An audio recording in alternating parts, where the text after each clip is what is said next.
আগারগাঁও থেকে দিয়াবাড়ি এটা চালু হয়ে যাবে। আর এইটা চালু করার জন্য, কারণ এখানে তো আপনি বুঝতে পারছেন এর তো ঝুঁকিপূর্ণ, আরেকটা যদি দুর্ঘটনা ঘটে সেটার দায়িত্ব কে নেবে? আগের কমিটির রিপোর্ট বেরিয়েছিল এবং ওই অনুযায়ী আমরা সমস্তগুলি সমস্তগুলি ইন্সপেক্ট করা হয়েছে ফিজিক্যালি এবং এক্সপার্ট দিয়েও করা হয়েছে। তাহলে এটা হলো কিভাবে?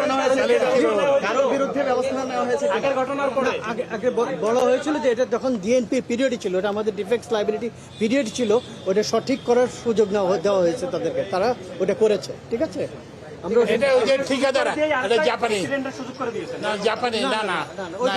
এটা হচ্ছে যে ডিফেক্ট লায়াবিলিটি পিরিয়ডের মধ্যে ছিল যারা সেটা। বাট এগেন এখন যে কমিটি হবে সেই কমিটি আগের কমিটির রিপোর্ট দেখবে এবং আগের কমিটির রিপোর্টে যদি কোনো ল্যাবস থাকে সেটাও আইডেন্টিফাই করবে।